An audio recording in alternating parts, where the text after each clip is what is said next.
Welcome back to another SuperCoach BBL team preview. Geez, I'm getting good at saying that. We haven't botched an there we go. We just botched an introduction. Starting from scratch again. We've got Perth Scorchers this time, boys. How are we feeling? Are we good tonight? What's the vibes? Vibes good. Joshy's got the cricket in the background. How are we looking, mate? We're looking good. We've taken the lead. It's only six far. Nisa and Kerry still at the crease, so can't complain at the moment with the cricket. And hopefully we just go just as well in this podcast. I'm sure we will do a little bit better. Surely. Although every time you turn around, it seems to be a wicket. So maybe don't. But we're starting off with the Perth Scorchers. We just get straight on into it. My predicted round 111 is going to look a little bit like this. And there's a man playing test right now. So Inglis, well, he's not in the predicted 11. Just putting that out there. At number 1, I've got Finn Allen, who's taking the gloves. Marsh at 2, Hardy at 3, Connolly at 4, Turner 5, Laurie Evans, who's come back from the Renegades, at 6, Hobson at 7, Agar at 8, Richardson at 9, Kelly at 10, and Marley Beardman at 11.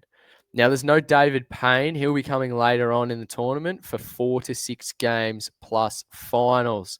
They've lost AJ Ty, and I mean, that's not the biggest loss in the world, but they did lose an absolute superstar in Berendorf, which I was extremely surprised at.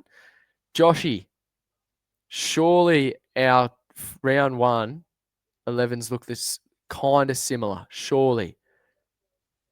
Yeah, a bit similar. I've got the one difference. I've gone the extra pace bowler where you've gone Hobson in the extra batsman. So at the moment, I've got Allen and Marsh opening. Allen taking the gloves. Obviously, Inglis playing test won't be available. Got Connolly at 3, Hardy at 4. You had it the other way around. That could easily switch. Like it switched last year in season as well. So I think it will be them at 3 and 4. Just not sure which is where.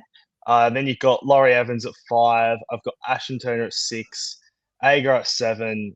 Richardson at 8. And then I've got Paris, Beardman, and Kelly rounding out the 11.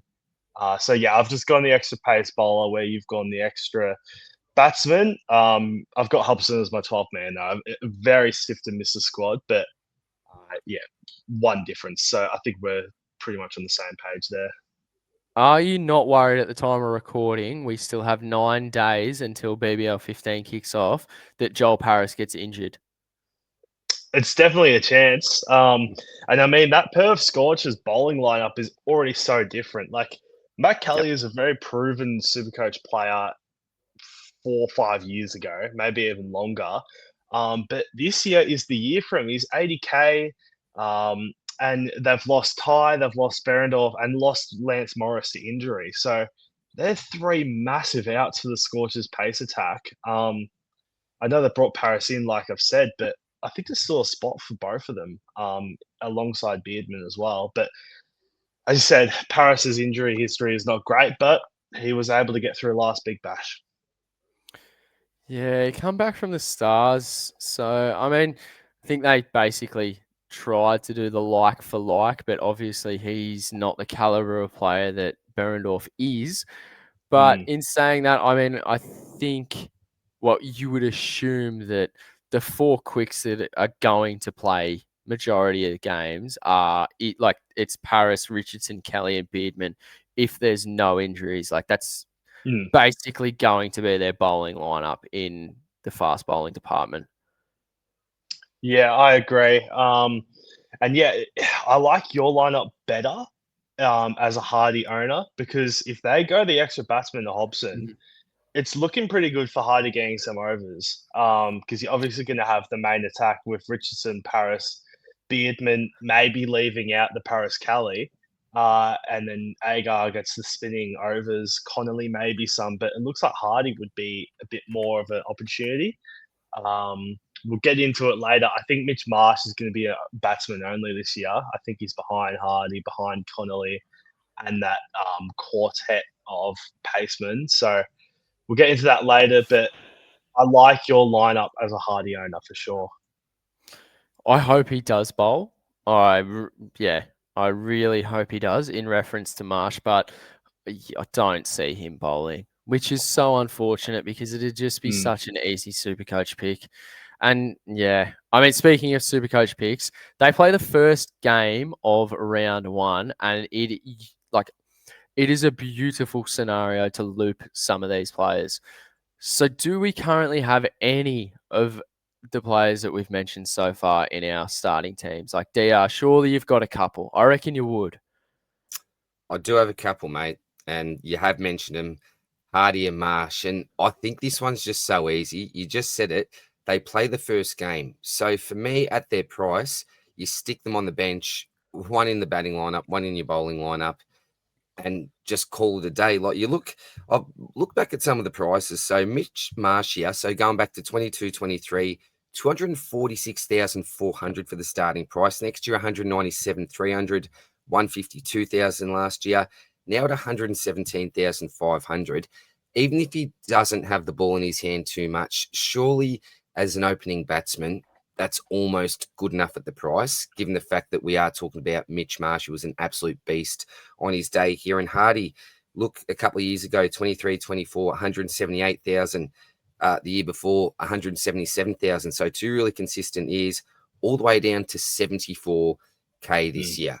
So look, surely, again, that's good enough. The only question I've got, boys, and I'm going to focus more on Hardy here, that's a 100K drop. So he's gone at 178, 177K for the starting prices. Bang, he's lost 100. What on earth happened to him last year? What happened? Oh, I bought him in at about 120K, thinking I was an absolute genius. There's no way that he can drop coin here. And my God, was some of the most painful and just like stress-inducing watches I've ever seen in my entire life. He could not make a run. He could not hit the ball off the square. And when he did, the next 5 deliveries, he'd just block. There was no strike rate bonus. It was absolutely disgusting to watch. Like it was genuinely fair. There was no form. Like the man was so far gone from form, it's not even comparable. And you would think that someone that's bowled so much for Australia, that's done so well for Australia, would actually bowl a little bit more than what he did, but he didn't. Like it wasn't. I remember last year he came into the tournament injured. I'm pretty sure he missed the first few games. And from then on, it was a bit of a write-off in terms of him bowling. I think they managed him coming into his first couple of games. And I mean, Ashton Turner was getting overs over him at some times. Which, like, Ashton Turner, we've always known he can bowl spin, but he hasn't been getting overs for 5-6 seasons now. And he was getting overs over Hardy. And you're so right. It was the strike rate. It was consistently low hundreds, even sub hundreds in some games. It was not much runs at all, like rarely getting over that 20 run rate. And yeah, the no bowling. And I think it was mostly because of that injury. And I think this year he looks a bit more like he's playing a lot more cricket, a bit more fitter. And I think at that price tag, it's just a bargain. Yeah, well, he did finish the year pretty well. So in the last double, I can see here in round 9, so 67 and 53. Before that, 24-2, 10, 34, duck eggs, 37. So, yeah, shocking start to the season. But I suppose in good news, that last double, he gave us his 2 highest scores with that 67 and 53. And we know what the man can produce when he is in form. And as you blokes know, watching a lot of cricket, they just go through those slumps, don't they? And it's hard to get out of them at times. So fresh start, fresh year. Yeah, hoping for him to go bang. There's only one thing that I do not like, and it's him batting so low for Western Australia currently. Like it's just he's had another wicket, Joshy. Dropped catch, all good. Carry on. Perfect. Lovely. Lovely. No, he's been batting really low for Western Australia. I've got no idea why. But that's the only concern I have currently, because even if he doesn't bowl, think I'm pretty much locked into looping him in that first game at sub 80k. Like there'd have to be a lot that changes for me if I don't like literally just lock him in on the bench, slap the E on him, and then wait. Yeah, I completely agree. I've played around with having Finn Allen as well. He's been in and out, but I think I'm at the moment just going to have the one Scorcher. Obviously, looping with Solzman. We've spoken about the first round. They play the first game of the round. They also play the first of the second round, the second of the third round, and then in their double, they play the first game as well, all before Solzman. So I think Hardy is the perfect player that you can loop, especially with the bat bowl DPP. It's whether or not you want to have that extra one as well. If it's your Kelly, if it's your Beardman, if it's your Allen, there's so many options. But we also spoke about last pod where you need these guys to trade in as well when it comes to avoiding your Connollys and your Joe Richardsons. He could be 170k by round 4 double. So yeah, definitely something to look out for. But I agree with you that Hardy is definitely someone you can start on your bench. How about the other man you just mentioned, Connolly? Now, JG, you look pre-podcast. What's this man's current ownership? Yeah, well, this shocked me a bit. He's in 33% of the competition. So that's a third of the comp. A starting Connolly at 188k with no double until round 4. Like, yes, he's 22 years old, somewhere around there. Very young cricketer, and he's already got a BBL MVP to his name. So he's immensely talented in the Australian team in white ball formats fairly regularly at the moment. So the pedigree's there, but I just think at 188k, you're probably better off spending that on a Maxwell who's got the sooner double, or maybe using the value and trying to build up those cash cows around your ground. But yeah, 33%. I don't know about you guys. I think that's pretty high for that price and for the double only in round 4. Scobes looked as filthy as Nathan Lyon just then when you read out his ownership. Yeah, I just you don't like it, do you, Scobes? I can't get around that at all.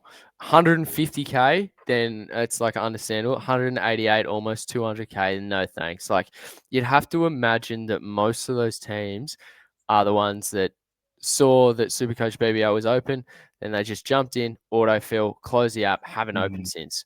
Surely, I just don't. It's not. Again, it's just coming back to the fixture and the price. It's not against him as a player. Like he bowls left arm fairy bread spin, a little bit of up and down custard, and if the pitch assists, it moves like half an inch. But he's a superstar bat. But 188k with no double until round 4, like that's a definite pod play in my book. Even looking at the 33% ownership, because I reckon most teams that you come up against in like your leagues where it's actively engaged coaches, they're not going to have him in their side. Yeah. Look, you talked about Short before, like he was one of these blokes that just got almost out of reach. But again, at Connolly's starting price, is he really going to go off chops that much that he becomes out of range? There could even be a chance we could be getting him 20, 30k cheaper if things don't all go well. And we can say this about any player. It's very easy to say, I know. But I'm with you blokes. Yeah, not a fan of starting the man. Would love to have him in for that double. But starting him at that price, I'm not a huge fan. You said as well, Scopes. I don't think he presents enough value to necessarily go there. Like completely different to your Marsh and your Hardy. Look at the prices there. You could almost combine their prices together to get to Hardy. So just to keep those two stashed on the bench, I think that's enough for me. And potentially someone like a Finn Allen if you didn't want to go your Joe Clark or something like that, given his cheap price. I mean, great segue to their internationals, because I'm fairly certain, like, it's just one, isn't it? Like, you're only ever going to have interest in one of their internationals, and that's Finn Allen.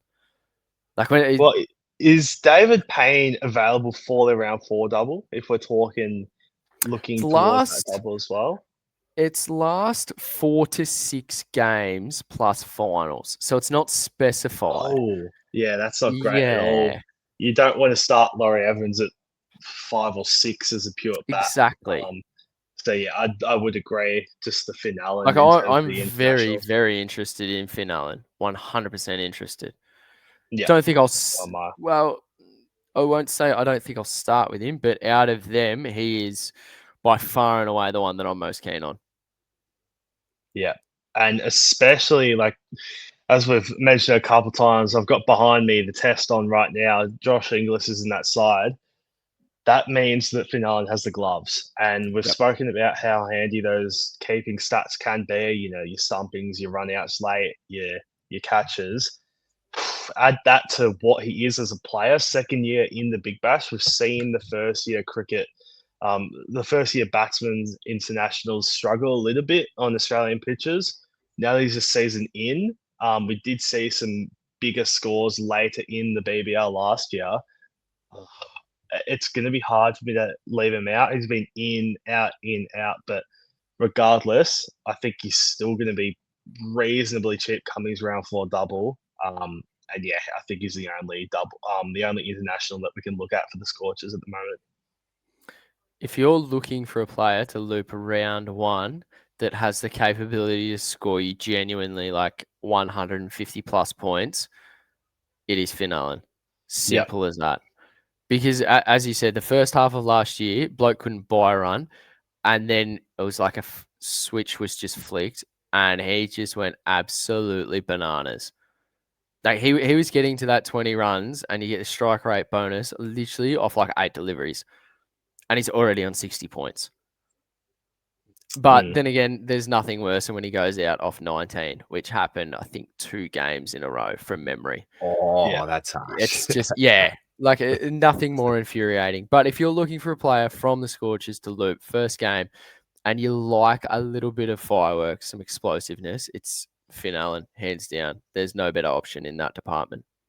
And one thing with this bloke is if he does get above that 20 to get the strike rate bonus, you can almost 9 times out of 10 guarantee it's 25 points. He is swing or get out. He's not there for a good time. It is a short time, and chances are, if things go his way, your SuperCoach points are going to be looking very nice by the end of it. Yeah. I mean, sorry, just quickly on that as well. Yep. Remember, this year we've also got the flex. So it could be a little bit easier to run with someone like a Finn Allen because you know that one score is going to drop out, and he's that perfect guy, as you said, Scobes, that can go bang or miserably fail. So I think having that flex there may allow us to maybe have an extra player or two like that could either go hard or go home type thing. Oh, absolutely. Absolutely. But you just know if you play him on field, he's getting out like an inside edge off the pad, down leg side, caught behind, third ball. You've got to loop him. I don't have any confidence playing him on field. Like, I'm not that much risk adverse. Like, nah. That's, they're the games that you want to be watching. You don't want to be out and about and you check your phone, you just get the notification, Finn Allen, 0 off 2, caught behind. Like, that's when you just lob the iPhone as far as you can. Yeah. Do we need to cover anything more for the Perth Scorchers, gents? I know we glossed over him, but I think Marley Beardman is worth talking about. We spoke about Ty, we spoke about Brandolph, we spoke about Payne not being available, and Morris's injury. Marley Beardman at 85k, 8% owned. He played 3 games last year for a 64.7 average. This kid is up there with the future of Australia's fast bowling stock. So he's definitely one you got to keep an eye on. He's proven scorer already from 3 games last year. I think it's definitely worth talking about him. Oh, I agree. I reckon, and it's not his fault, but the worst thing that could have ever happened was that he played 3 games last year because we would have got him literally for dirt cheap, guaranteed to play, and he's had exposure at high levels. Like, he's been around the Australian team. He's been in he hasn't been in the team. He's been in the squad. And I mean, you could take that however you want if you think that's he's close to it, or he's just there making up numbers because the game was played in that certain state. Whatever you want to take from it, he's got that exposure. Like, the kid's going to be good. He already is good. He's only going to get better. 100%. So, I mean, as you said, DR, like, you can pay 188K for Connolly, who's in 33% of sides, or you can go with Finn Allen and a Marley Beardman for the price of a Connolly. Yep, 100%. And I think if I had to, that's probably where I'd go. Agree, mate. Do we need to cover anything else, gents? I think that's it now. Oh, perfect. That leaves us with only 2 pods to go. We are almost there. If you have stuck around till the end of this, you are an absolute superstar. If you're listening on the audio, then thank you very much. If you're watching on YouTube, then also thank you very much. We'll be back here again in probably, well, it's going to be 24 hours from now, but realistically, it's probably going to be about 3.5 minutes. And we'll have the Sydney teams up and about. So thank you for tuning in. If you've agreed with anything that we have said, let us know. If you reckon that we're just absolutely talking tripe, don't forget to let us know either. Make sure you like, comment, and sub, and we will see you next time. Thank you.